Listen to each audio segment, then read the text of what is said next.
오늘부터 격주로 시도당 위원장님들 격주로 하시는 거죠? 네. 다음 주입니까?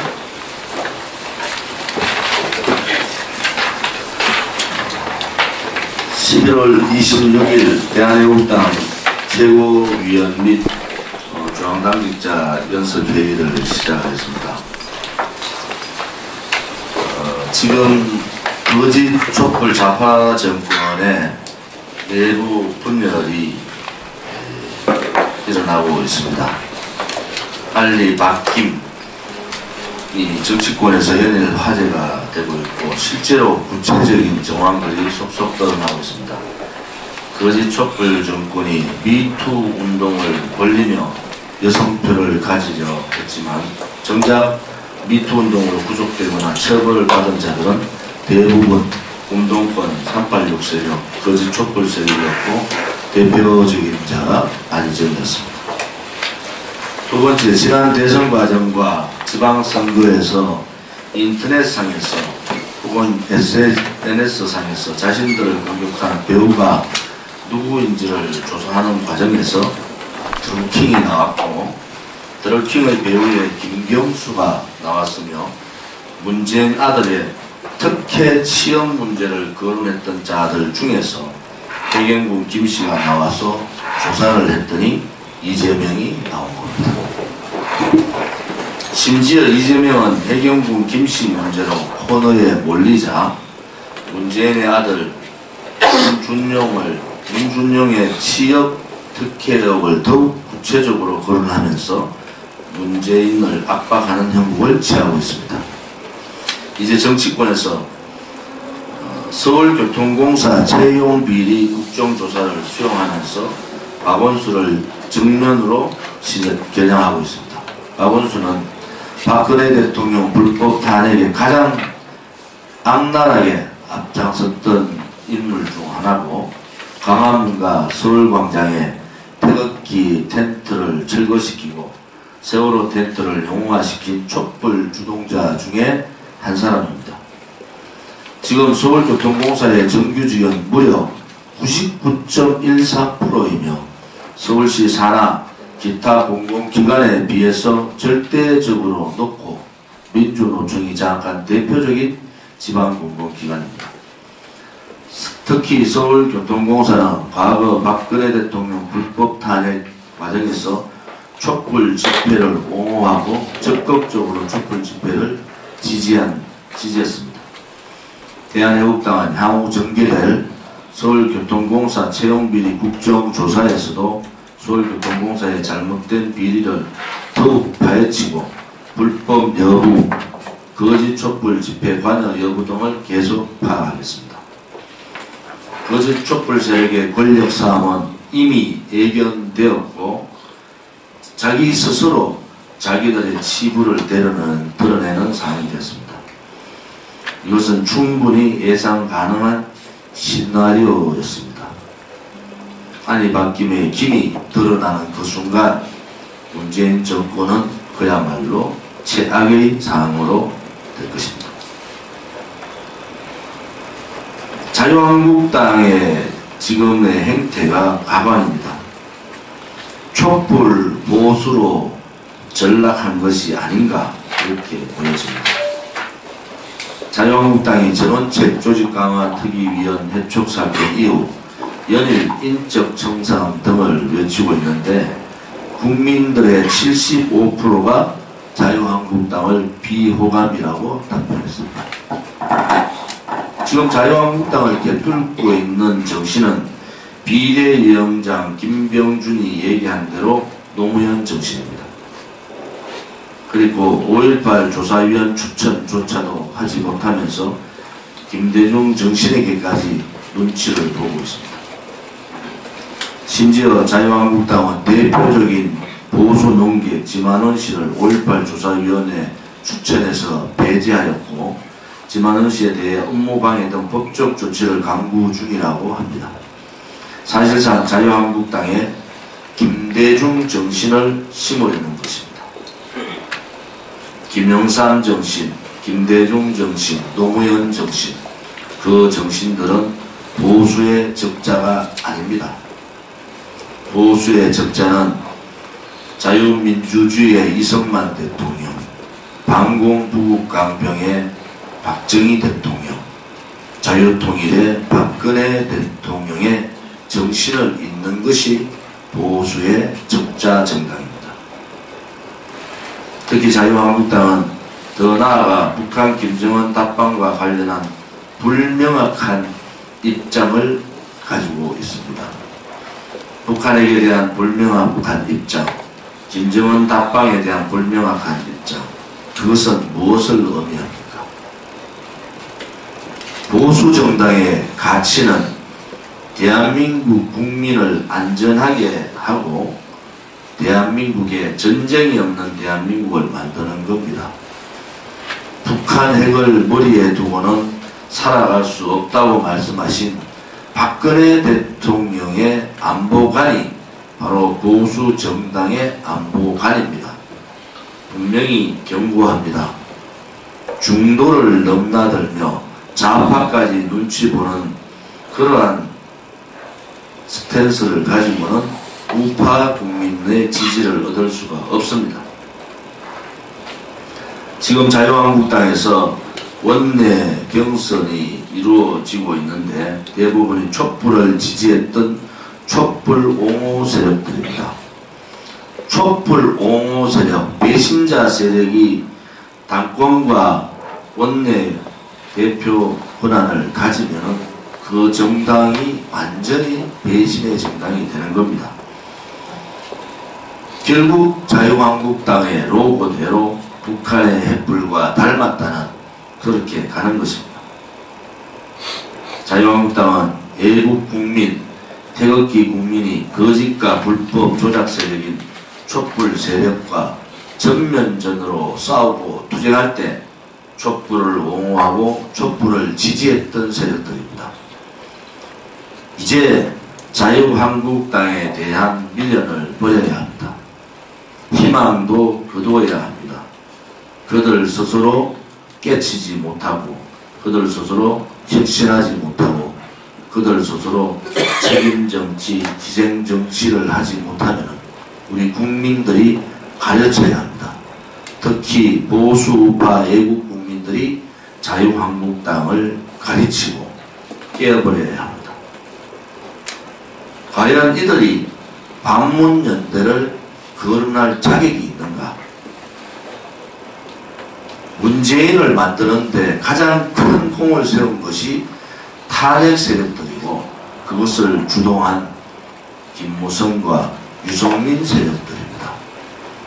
반문연대 전에 해야 될 것은 책임정치고 희생정치고 개혁입니다. 죄 없는 박근혜 대통령이 600일째 이상 영어의 몸으로 불법 인신 감금되어 있는 현 상황에서 탄핵 정국의 그 반역사적, 반대한민국, 반우파적 행위에 대해서 심판하지 않고 자기 스스로 책임지지 않고 연대를 우등하는 것은 맞지 않습니다. 아무런 사과와 반성도 없이 국민을 또다시 우롱하려는 것 아니겠습니까?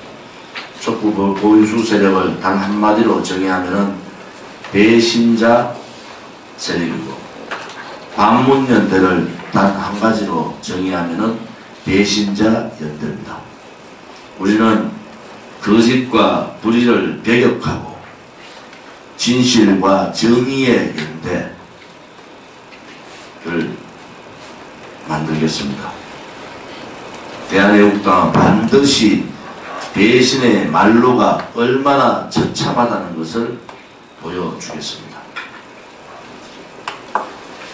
지난 토요일 폭설주의보가 내리고 오전에 많은 눈이 내렸음에도 불구하고 정말로 많은 내국 국민들과 당원 동지들이 서울역을 오셔서 문재인 정권의 퇴진과 죄 없는 박근혜 대통령의 구출을 외쳤습니다. 서울역 집회 이후 벌어진 행진은 추운 날씨에도 불구하고 어느 집회보다도 훨씬 많은 분들이 참여했고, 그 함성이 광화문을 지나 저 주사파 좌파 독재 정권이 꽈리 털고 있는 그들을 향해 분노의 함성을 질렀습니다. 이제는 더 이상 속지 않겠다고, 이제는 더 이상 자유민주주의에 대한 침탈과 시장경제에 대한 침탈을 용서하지 않겠다고, 이제는 더 이상 대한민국을 망치게 하지 않겠다고 우리들은 외쳤습니다. 앞으로 더 많은 애국 국민들이 서울역으로 오실 겁니다. 우리 당에서는 이제는 20대부터 30대, 40대, 50대, 60대 이상 많은 연령층이 오시는 태극기 집회에 만전을 기하겠습니다. 연말입니다. 이제 곧 12월 달이 오는데도 불구하고 지금 대한민국의 거리와 상가는 연말 호황은 사라지고 한산한 시장 상가와 서민들의 한탄만 들립니다. 이번 주에 1년 만에 기준금리 인상이 유력하다는 기사가 서민의 가슴을 더욱 아프게 합니다. 올해 3분기 60세 이상 가구주의 사업소득이 급감해서 1년 전 같은 기간보다 10만 8천원 감소한 60만원으로 나타나 충격을 주고 있습니다. 이것은 2003년 이후 처음 있는 일입니다. 심지어 문재인 정부 들어서 소득 상위 20%와 하위 20% 간의 격차가 사상 최악의 수준으로 벌어졌습니다. 또한 수도권과 지방의 소득 격차가 더욱더 벌어졌습니다.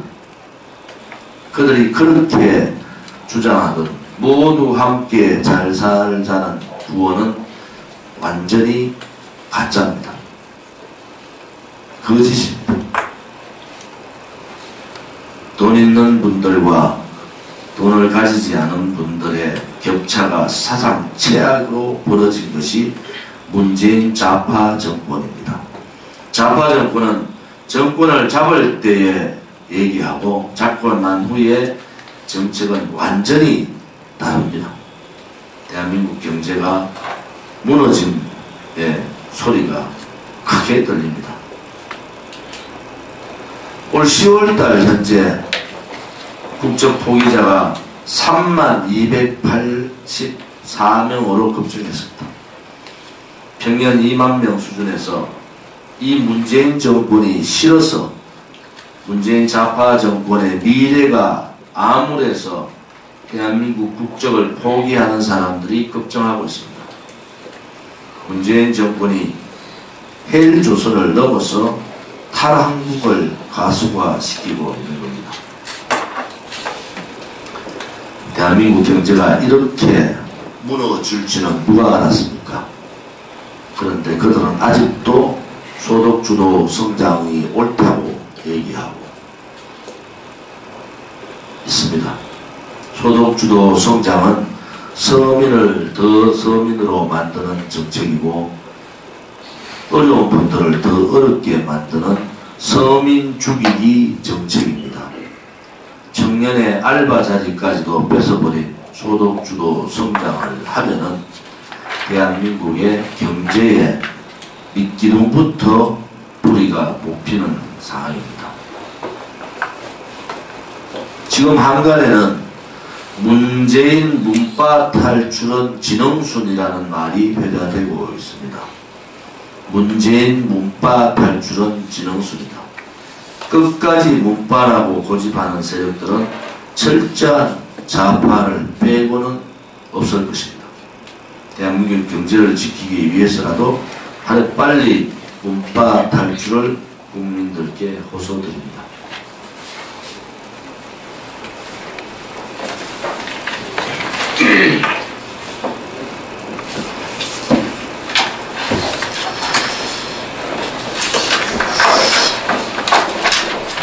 어제 더불어민주당의 이해찬 대표가 개혁 세력 집권이 20년이 더 지나야 한다는, 더 오래가야 한다는 또 막말을 했습니다. 이해찬 대표는 대선 때도 보수 세력을 괴멸시키겠다, 그래서 20년을 쫓고 잡겠다고 했습니다. 또 북한을 방문해서도 내가 죽을 때까지 정권을 절대로 뺏기지 않겠다는 또 막말했던 장본입니다. 또 문재인 씨는 청와대에서 당정청 약 150명이 많고 전원이 있어 가열차고 강력하게 적폐 청산을 해서 불의의 시대를 나가겠다는 우리는 엄청난 공포의 발언을 했습니다. 이들은 바로 보수 세력 괴멸은 자유민주주의 괴멸입니다. 대한민국 정통성을 괴멸시키겠다는 그 뜻입니다. 그러면서 이해찬 대표는 이조 시대의 정조대왕 이후에 218년 동안에 단 김대중 노무현 정권 10년 빼놓고는 나머지는 구구 세력에 의해서 통치됐다면서 또 막말을 했습니다.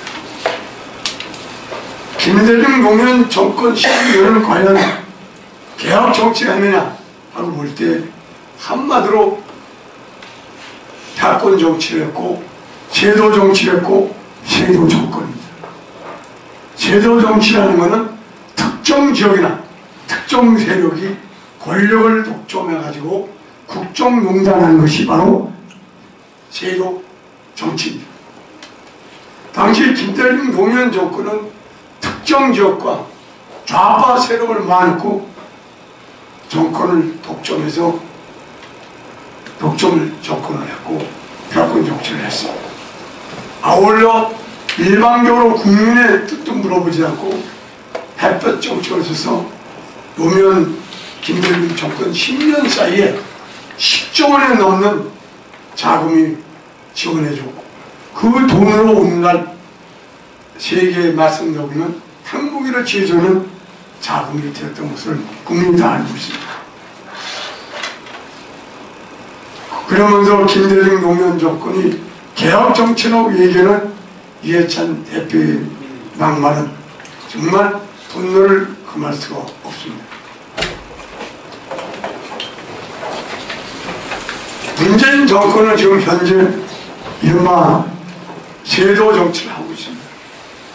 특정 지역 세력과 특정 세력, 즉 좌파, 우파 세력과 함께 지금 권력을 독점해서 지금 국정농단을 하고 있을 뿐만 아니라 지금 사법부, 입법부, 심지어 행정부까지 전부 첩보 세력을 모아가지고 1인 지하에 지금 일당 독재를 좀 유지하고 있고 세도 정치 극치를 좀 보여주고 있습니다.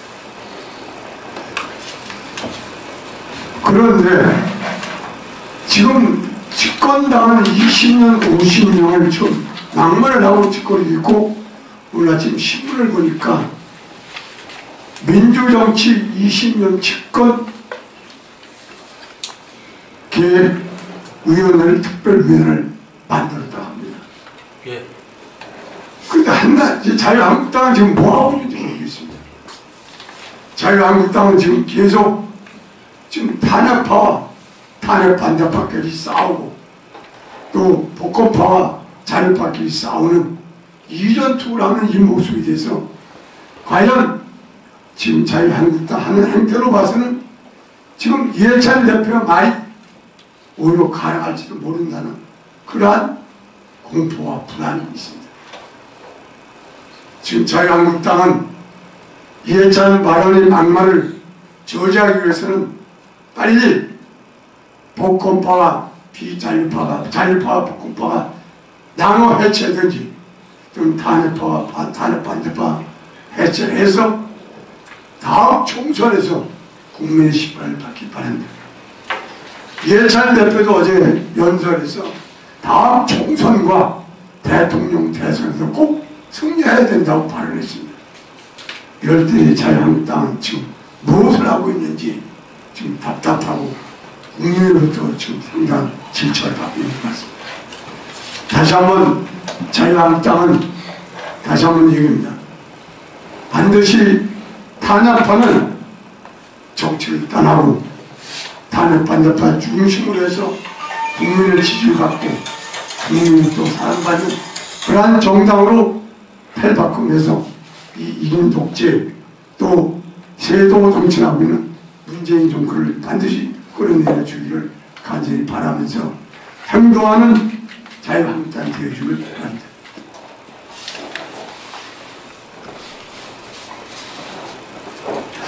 네, 대표님하고 최고위원님께서 말씀하셨듯이 지금이 가장 어떻게 보면 우리 당의 입장에서는 중요한 시기입니다. 우리 고생하면서 눈이 오는 상황에서도 서울역에서 힘차게 태극기 집회를 연회하면서 보수의 그런 해적을 우리 당으로 왔습니다. 여기서 우리가 어떻게 당을 확장하고 더 큰 그림을 그려야 되는가는 우리 당원들의 단합과 우리 전략 그리고 모두가 힘을 합쳐서 나가는 그런 미래의 그런 우리 어깨에 달려있다. 저는 그렇게 생각합니다. 조금 전에 이규택 최고위원님도 말씀하셨습니다만은 지금 더불어민주당의 역사인식은 쓰레기 수준입니다. 그런 역사의식 가지고 대한민국을 이렇게 끌고 있다는 것이 부끄러울 따름이고 헌법을 파괴하는 세력이 정주의 개혁을 운운하는 것은 가소롭고 참으로 어처구니없는 일이다. 저는 그렇게 생각합니다. 우리 당원들이 많은 비판을 해 주셔야 될 것으로 그렇게 생각됩니다. 그리고 제가 한 가지 조금 오늘 색다른 말씀을 올리고 싶은 것은 지금 남북 철도 연결 공동조사에 대해서 미국 정부가 좀 입장을 바꿨어요. 그러나 제가 국제정치를 공부한 학자로 보면 지금 미국 정부가 무슨 생각을 가지고 그걸 바꾸는지 모르겠습니다만 저는 핵리스트도 내지 않은 북한 김정은 정권을 상대로 저는 그것도 해서는 안 된다고 생각합니다. 공동조사 사업도 해서는 안 됩니다.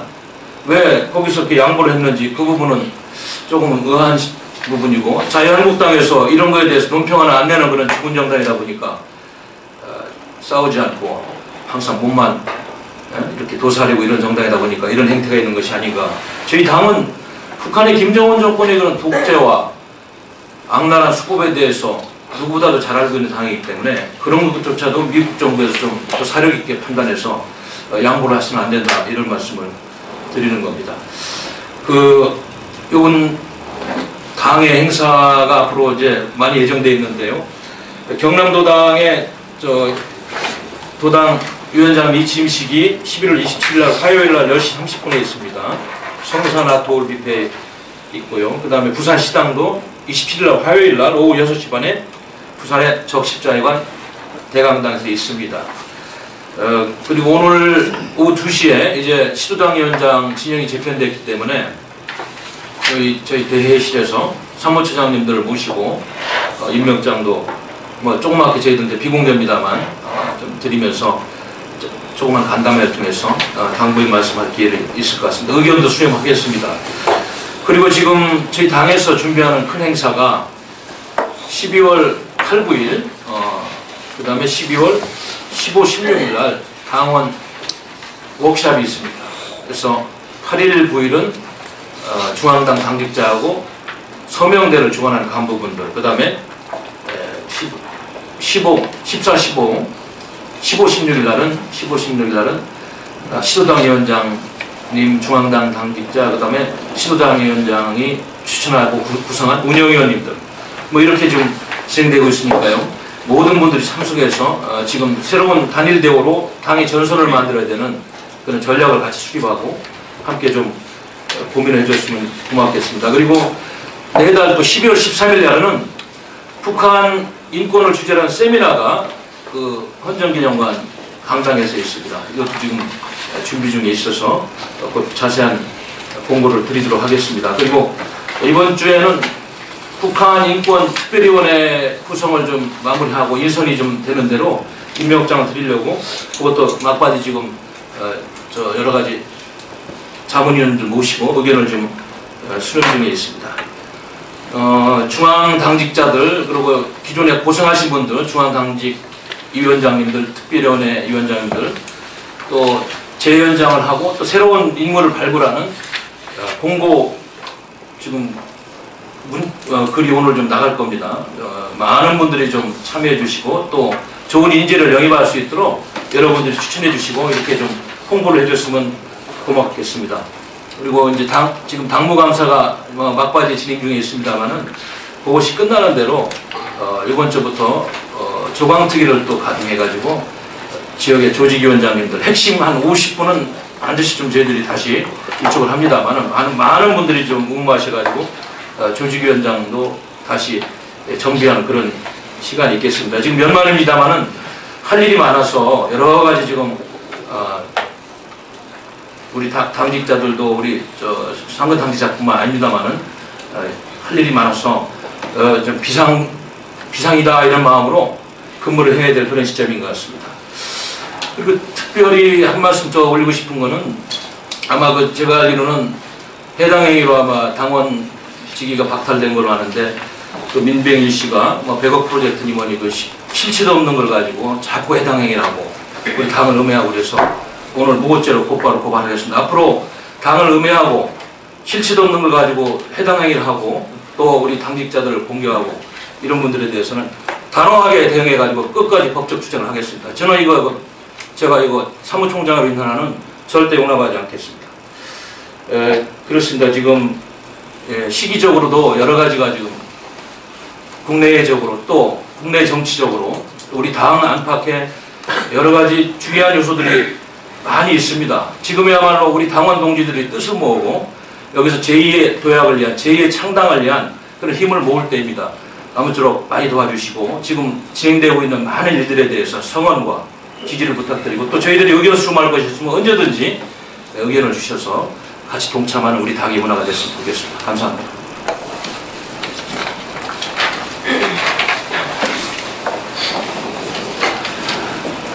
가짜뉴스 특별위원회에서 말씀드리겠습니다. 지금 원래 애초 계획보다는 발행 날짜가 좀 늦춰지고 있는데 편집상의 문제 이런 것과 그다음에 어떤 간에 발행 비용을 좀 줄이기 위해서 견적을 받아보는 과정에서 좀 늦어지게 됐습니다. 근데 이번 주 토요일 12월 1일 특기 집회에서는 가짜뉴스 소책자 그리고 또 보편용 책자가 여러분들에게 선보일 수 있을 것 같습니다.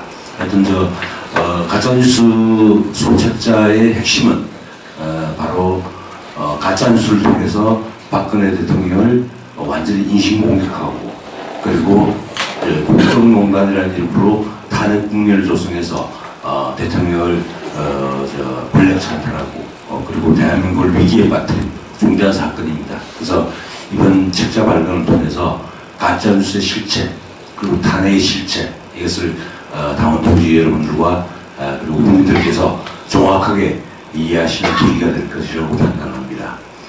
그리고 또 하나 말씀드릴 것은 아까 우리 박태우 총장님께서 말씀하셨는데 이번에 철도 연결 공동조사에 대해서 유엔 안보리가 승인을 해준 게 사실은 총장님 관점에서 생각하실 수도 있겠는데 저는 좀 법적인 관점에서 다르게 봅니다. 뭐냐면 법적인 관점에서 본다면 지금 문재인 정권이 해왔던 건 뭐냐면 경협은 판문점 선언 등등에 나타나는 경협은 유엔의 제재 대상이 아니다라는 식의 태도를 유지해 왔습니다. 그런데 이번에 실제 착공하는 것도 아니고 조사하러 들어가는데 그게 유엔 안보리 바로 제재 대상이다. 유엔 안보리가 풀어주지 않으면 조사를 할 수 없다라는 걸 확인해 준 겁니다. 다시 말하자면 문재인 정권이 추진하려고 하는 그 모든 정책들이 대북 정책들이 유엔 안보리 통제 범위에 들어가 있다는 것을 확인한 거고 그걸 청와대가 자행한 겁니다. 청와대가 자행한 겁니다. 이제는 유엔 안보리 제재 벗어난 통제를 벗어나는 어떤 대북 사업도 할 수 없다는 것을 그 선례를 스스로 남긴 겁니다. 그래서 저는 굉장히 의미가 크고 바로 청와대 대비를 포함해서 뭐 여러 사람들이 뭐 성과인 것처럼 표현하는데 저는 거의 한국 문서에 가까운 것이다. 그래서 굉장히 이번 유엔 안보리의 이번에 승인은 우리 대한민국당 입장에서는 굉장히 반겨야 됩니다. 완전히 문재인 정권이 안보리 소나기에 들어갔다 이렇게 볼 수 있는 굉장히 의미 있는 사건이었다고 생각합니다. 이상입니다.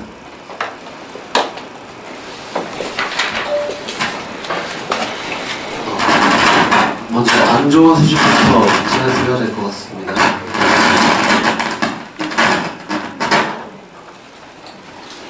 다들 아마 보셨거나 들으셨겠지만 이런 게 있습니다. 이 김정을 우상시하는 EBS의 지금 창작물이라고 하기도 그렇고 약간 뭐 피규어 같은 건데 이런 주제로 냈습니다. 한반도의 평화를 여는 지도자들 4인 해서 낸 게 미국의 트럼프 대통령, 그리고 중국의 시진핑, 그리고 문재인, 그리고 김정은 이렇게 4명에 대해서 조각 퍼즐 만드는 아이들 왕고를 이렇게 발간했습니다. 세계 구제가 붙은 게 세계 최연소 국가원수 김정은이라고 합니다. 다른 것도 아니고 EBS에서 우리나라의 교육을 담당하고 있다는 EBS에서 이렇게 하는 것을 보고 저는 덜컥 무슨 생각이 들었느냐, 우리가 정말 세대전쟁을 하는 것을 느끼고 있었지만 이건 진짜 우리만 아는 게 아니라 모든 국민들이 알 정도로 보여준 시사한 바가 아니지 않는가 라는 생각을 하게 됐습니다. 이것을 보고도 적화가 되지 않았다, 이것을 보고도 북한과 우리나라 사이에는 문제가 없다 라고 말하는 사람이 비정상이지 않은가 그런 생각을 해봅니다. 그런 의미에서 이제 우리가 하고 있는 것은 사실 이제 뭐 집회를 한다거나 이런 모든, 그리고 우리의 정당 활동을 하는 이런 모든 과정들이 그저 해약해서 혹은 바꾸기 위해서가 아니라 진짜 하나의 전쟁, 투쟁, 진짜 큰 목표를 달성하기 위해서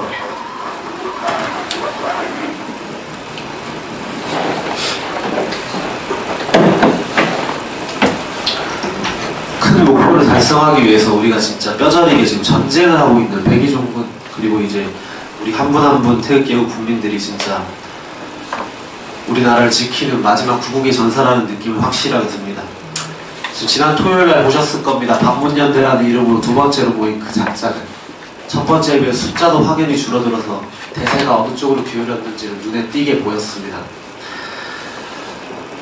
그 자들이 하고 있는 것들이 결국은 반문연대라는 이름으로 헤쳐 모이라고 하지만, 반문연대, 문재인만 반대한다고 다 모이라고 하면 지금 박원순도, 그리고 이재명도, 이재용 마누라인 해경국 김씨도 다 문재인을 까는데 이제 현안이 되어 올라오고 있는데, 그 작자들까지 다 반문연대에 넣어야 되는 거 아니겠습니까? 그 자들의 논리라는 게.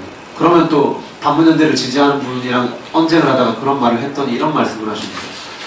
걔네들은 좌파니까 안 되지 않냐고. 바른정당은, 바미당은 언제부터 우파였습니까? 바미당은 좌파입니다.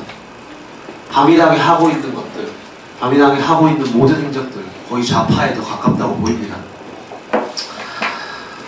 김무성과 유승민과 그리고 대통령 1심 재판 앞두고 출당시킨 홍준표와 같은 그런 작자들에게 면죄부를 주려는 꼼수, 반문연대, 우리는 그들과도 싸워야 되고 대한민국을 좀먹으려고 하는 이런 작자들과도 싸워야 합니다. 이런 말을 합니다. EBS에서. 지난 봄 남북 평화 분위기가 조성되면서 기획회 제품을 출시했는데 시기가 조금 일렀던 것 같다. 이 말은 아직은 우리나라가 완벽하게 적화가 되지 않는데 우리가 좀 너무 빨리 보였네 라는 그들의 속셈이 너무 잘 보이는 말인 것 같습니다. 교계, 그리고 이제 학계라고 하겠습니다. 학계, 그리고 정계, 그리고 이제 언론계 모두 사실 우리가 싸워야 할 대상입니다. 우리가 이겨내지 않으면 대한민국을 지킬 수 없습니다. 이제 안일한 마음이 아니라 진짜 나라를 지키겠다는, 진짜 내 모든 걸 목숨까지 바쳐야 되겠다는 그 여러분들의 한 분 한 분의 각오가 정말 이제 필요한 시점인 것 같습니다. 꼭 대한민국을 지켜낼 수 있도록 힘을 모아주십시오. 감사합니다.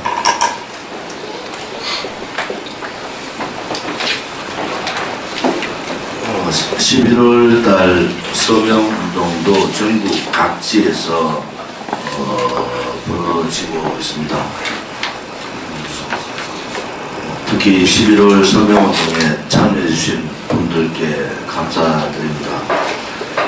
11월 셋째 주 서명운동에 서울의 강원, 노원, 도봉 선구팀, 강서구팀, 관악구팀, 관악 금정구팀, 마포팀, 서초구팀, 성동구팀에 감사드립니다.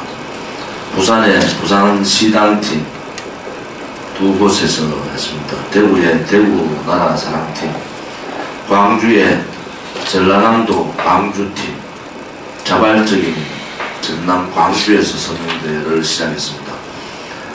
경기도의 경상팀, 광명팀, 성남팀, 일산팀, 파주팀, 평택팀, 충북의 충북도당팀, 충북 당원 동지들께 감사드립니다. 경북의 경주 서라벌 봉사팀, 경남의 경남 진주팀, 단체로 영등포역과 강남 우파팀, 진추모팀, 서명대 셋째 주 서명 인원 10,000명 가까이 됩니다. 일반 당원 2,000명, 책임 당원 300명 수준의 서명대가 셋째 주에 이뤄졌습니다. 서명대가 답입니다. 오늘 자유한국당의 여러가지 상황들이 들어오고 있습니다.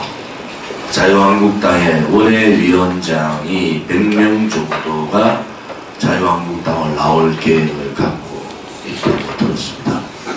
현직 의원도 수십 명이 준비를 하고 있습니다. 이제 정계 개편의 회오리에 대한애국당의 중심이 설 겁니다. 거기에 따라 대한애국당을 엄해하고 대한애국당을 분열시키는 자들 또한 악으로 치달을 겁니다. 대한애국당은 그렇게 흔들리지 않습니다.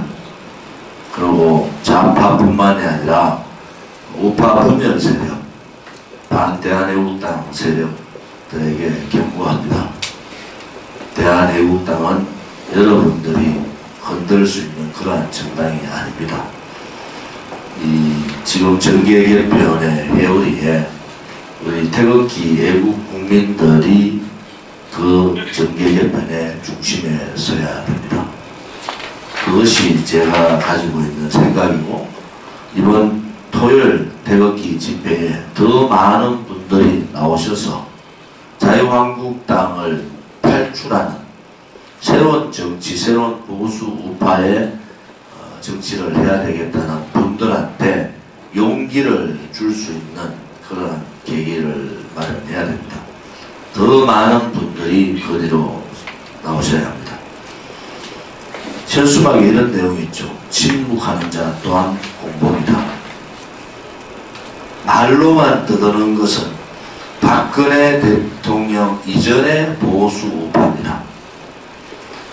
죄 없는 대통령이 인신감금 당하고 있는 상황에서는 말로 떠들는 그러한 보수는 안 됩니다. 이제는 행동하지 않고 문재인 거짓 정권에 투쟁하지 않는 보수는, 우파는 보수도 아니요 우파도 아닙니다. 불법 탄핵이 판을 치고 대한민국이 망해가는데 그런 분열의 생각과 그런 보수 파괴 공작, 행동하는 우파 대한애국당 파괴 공작에 대해서는 준엄한 법의 심판을 받도록 한다는 것이 대한애국당 최고위원회의 결정입니다.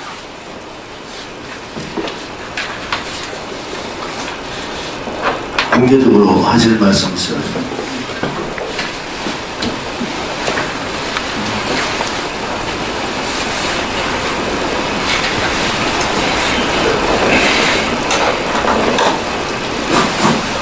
교육부의 오륙대입니다. KBS, MBC, SBS, 종편 방송 기자, 패널들, 각 신문사 기자들에게 고합니다. 문재인 정권 무너지어 부역자가 되어 일생 동안 고통 속에 살지 말고 양심선언하여 대한민국을 위해서 일할 마지막 기임을 명심하기 바랍니다. 이상입니다. 조성열 위원장. 그냥 말씀드리겠습니다. 마이크 들고 왔어요. 카메라. 제가 지난 한 주간은 굉장히 고통스러운 한 주간을 보냈습니다. 아침 잠도 4시 이전에 깨가지고 뒤쳐버리고요. 왜 그러냐면은 지금 대형교회 목사라는 양반이 한 얘기가 있어요. 김정은이가 방남을 하면은 대대적인 환영을 해야 된다는 얘기를 합니다. 그 장본인 때문에 제가 잠을 못 잤습니다. 솔직히 얘기해요. 그리고 집회 때마다 저한테 제가 기독교 대책위원장을 맡고 있고 교회 장로를 아신 정도 분들이 저한테 계속해서 하는 얘기 그 얘기입니다. 장로님 뭐하고 계십니까? 뭐하고 계십니까? 교회 이 모양인데 참 잘못이면 내려놓으십시오 하는 정도님도 계셨습니다. 그야말로 통탄하지 않을 수 없습니다. 과거에 종교인들이 어땠습니까? 그야말로 의정활동을 했고, 그리고 물론 불교에서 했던 거고 대종교에서 했던 일입니다. 그리고 3.1운동 때 어떻습니까? 기독교인들이 33인 중에 70%가 넘습니다. 그러한 우국 주적의 기독교인들이 지금 이렇게 돼가고 있다는 건 정말 통탄하지 않을 수 없습니다. 그야말로 창피한 일입니다. 제 자신이 이렇다면은 과연 저들이 가르치는, 저들이 전파하는 하나님, 그런 하나님을 갖다가 계속해서 저들을 믿고서 따라가야 될 거냐 하는 갈등도 가졌습니다. 그야말로 통탄하지 않을 수 없습니다. 공산주의가 좋고 북한이 이렇게 좋으면 북한으로 가십시오들. 지금 10만 교역자들 왜 가만히 계십니까? 이런 소리 듣고 무엇 때문에 가만히 계십니까? 무엇이 들었습니까? 1000만 기독교인들 각성하십시오. 지금 우리가 이러고 있을 때가 아닙니다. 북한 지금 10만 기독교인들이 어떠한 박해를 받고 있습니까? 여러분들 탈북자를 통해서 그 간증을 듣고 국제기구를 통해서도 그러한 내용을 알고 계실 겁니다. 심지어는 용광로에서 그 샘을 떠다가 하나님을 부인하라고 하고 태워주겠다는 간증도 나오고 있습니다. 그런데도 여러분들을 침묵하시면 과연 하나님이 여러분들을 어떻게 보실까 저는 참으로 걱정스럽습니다. 깨어나십시오. 10만 교육자들 깨어나시고 1000만 기독교인들 깨어나십시오. 그야말로 통탄하지 않을 수 없습니다. 우리 조상들이 기도로서 그리고 구국의 일념으로서 지켜온 나라입니다. 여러분들 침묵하셔갖고 비겁자가 되지 마시고 그야말로 동조자가 되지 마십시오. 어떠한 목사님이 유튜브에 얘기하시더군요. 한국에 기독교에 문재인이 있다고 얘기를 하시더라고요. 얼마나 불단스러운 얘기입니까? 제발 좀 교육자 10만 교육자도 깨어나십시오. 깨어나시고 여러분들이 나를만 사랑한다고 하는 성도들 더 이상 부렁튀기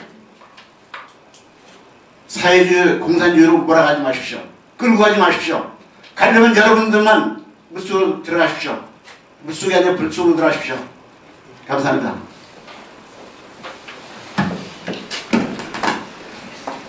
목사가 누구예요? 이용 10월 10일 날 워싱턴 타임지에서 군사 전문가의 말을 인용해서 박근혜 대통령에 대한 탄핵은 북한의 행위다.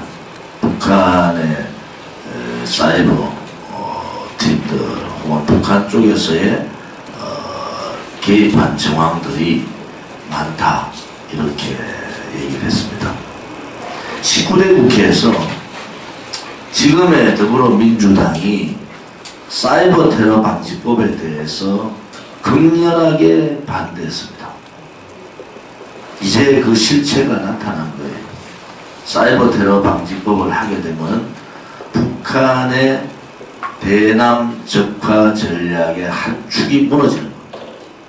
소위 말하는 국내는 드루킹의 댓글 부대, 북한에서의 사이버 전사 2만 3만 명이 대한민국의 여론을 탄핵 당시에 주도했습니다.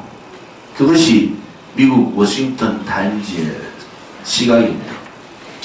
우리가 지금까지 촛불이 모인 것이 국민들의 여론에 의해서 모였다고 이렇게 잘못 알고 계시는 분들이 있고 지금도 언론 방송에서 그렇게 매도를 하고 있습니다. 결국은 그 실체가 거짓의 몸통이 드러나고 있습니다. 그러면은 그러한 거짓 북한의 사이버 부대, 드루킹의 댓글 부대, 또 민노총, 정교조, 통진당, 아로 세력들, 300개에 이르는 좌파 세력들, 이러한 거짓 선동 조작이 죄 없는 대통령을 올가매버린 거예요. 그래서 촛불혁명은 쿠데타입니다. 죄 없는 대통령을 권력 찬탈한 거예요. 그런데 그 촛불에 겁을 먹고 두려워서 자신들이 뽑은 대통령을 등 뒤에 칼을 꽂는 배신자들은 정치를 그만둬야 되는 겁니다. 지금 여러분들요, 대한애국당이 없었으면은 광화문에 태극기를 들고 광화문 집회를 하면서 김무성 지지를 하고 있는 데도 있습니다. 대한애국당이 없었으면 여러분 어떻게 됐다고 보십니까? 지금 거의 모든 집회에서 박근혜 대통령 얘기 안 합니다. 대한애국당이 없으면은 이 거짓, 이 불의들 그냥 다 듣고 아마 지금쯤 김무성이 당대표 거의 확정, 유승민 정치 복귀 대통령 후보 확정 가능, 이런 기사로 도배를 할 겁니다. 여러분, 그래서 대한애국당이 자랑스러운 겁니다. 저는 대한애국당 당원 동지분들하고 집회에 나오는 많은 애국 국민들이 존경스러운 거예요. 여러분 상상을 해보십시오. 지금 대한애국당을 빼고 다른 집회들을 여러분 보십시오. 오로지 대한애국당은 그 많은 엄에, 그 많은 거짓에도 흔들리지 않는 이유가 단 하나 있습니다. 왜? 진실되기 때문에. 또 대한애국당은 당대표로서 말씀드리지만은 한 푼의 돈도 함부로 쓰지 않습니다. 제가 그러잖아요. 언제라도 검찰이 들어오든 선관위가 들어와도 문제없는 당이 대한애국당입니다. 함부로 대한애국당을 폄훼하지 마세요. 그동안 그 사람들이 대한애국당을 위해서 무슨 일을 했는지 돌이켜봐야 됩니다. 피눈물 흘리는 이 애국 국민들의 이제 정계 개편의 중심에 서 있습니다. 싸우더라도 박근혜 대통령 구출하고 이 문재인 좌파 독재 정권 몰아내고 싸우더라도 그때 나눠 먹던 삶아 먹던 마음대로 왔어요. 그때. 지금은 아닙니다. 지금은 그렇게 태극기 들고 김무성 지지하는, 태극기 들고 홍준표 지지하는, 그것은 철면피들입니다. 철면피. 비공개로 하겠습니다.